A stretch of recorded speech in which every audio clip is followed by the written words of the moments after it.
Have you ever wanted to know everything about your life? This book is called Everything, Everything by Nicola Yoon. The main character is Madeline Whittier. She is 17 and she has a condition known as SCID, which basically means she's allergic to the outside world. She can't go outside and she's never been outside. Her father and her older brother died in a car accident when she was 2 years old, I believe. So actually that was the last time she was outside.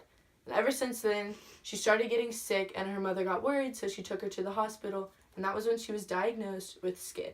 Flash forward 15 years, her house is this big contamination zone. So when her doctors come to visit her, they have to go through a decontamination room and get all the germs off of them so they can come inside. One day, a boy named Ollie moves in because she hears the moving trucks and she's like, this is weird, nobody's moved in next to us in a long time. She looks out her window and she sees Ollie. Ollie, it was just love at first sight. She looked at him, they made eye contact, it was perfect. But then he goes inside and acts like he never saw her. Ollie has problems of his own, but I don't want to get too deep into that because I'll let you figure that out yourself. Another character in this book is Carla. Carla is Maddie's nurse that lives with them, but Carla gets to go home. So Carla lives with them up until nighttime. Ollie got Maddie's IM username. So they started messaging each other and they became friends. One thing I really liked about this book was the author's writing style. She added fun little elements throughout the book, like she had a handwriting font. There's a section in the book called Madeline's Dictionary. It's basically where Maddie writes down words and gives her connotative definition instead of the real one. Some examples of that, like this is what it looks like.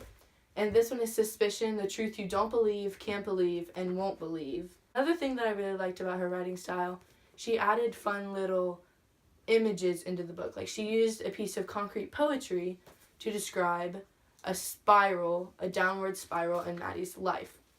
Here's what it looks like. A thing that Maddie has always wanted to do since she was little. She's wanted to go to the ocean, but she's obviously not allowed to. Now, one thing I want to read is an excerpt from the story. I feel like this is so cringy. Where'd it go? The end. Someone has put me in a hot oven and locked the door. Someone has doused me in kerosene and lit a match. I come awake slowly with my body on fire, consumed in flames. The sheets are cold and damp. I'm drowning in sweat. What's happening to me? It takes a moment before I realize that there are many, many things wrong. I'm shivering. I'm more than shivering. I'm shaking uncontrollably and my head hurts. My brain is being squeezed in a vice. Pain radiates out and crashes into the nerves behind my eyes. My body is a fresh bruise. Even my skin hurts. At first I think I must be dreaming, but my dreams are never this lucid. I try to sit up, to pull the blankets closer, but I can't. Ollie's still asleep and lying on top of them. I try again to sit up, but pain buries itself deep in my bones.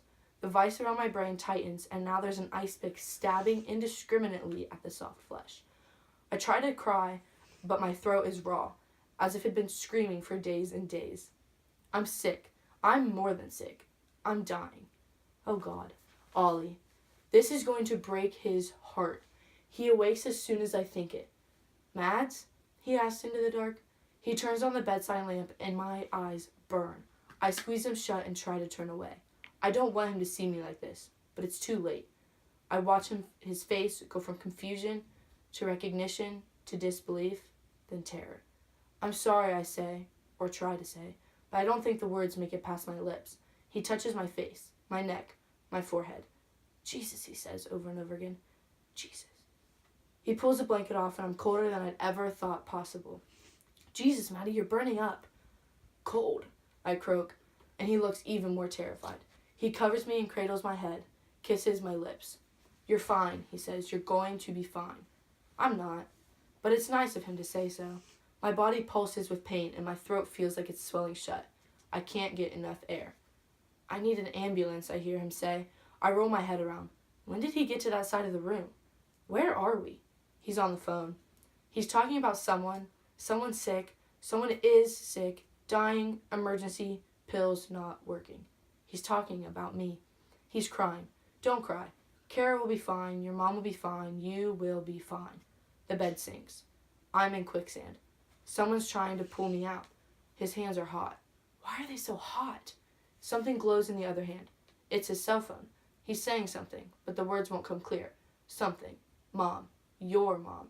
Yes, Mom. I need my mom. She's already on her way. I hope she's close. I close my eyes and squeeze his fingers. I'm out of time. My heart stops. I would recommend this book to anybody, especially people that like to read books that are also movies. The movie is out, and this book, I didn't think I was going to like it at first, but then I actually watched the movie trailer, which I know some of you are going to hate that because you're supposed to read the book before you watch the movie. But that's actually what made me want to read this book. And Nicole is back there laughing, and it's really hard to keep a straight face. But honestly, anybody in this room can read this book. If you don't want to, Haley, you don't have to, but I really liked it, and I read it in 2 days. It's time for bloopers. Ollie moves in next door. They make eye contact, and all of a sudden it's... What is that?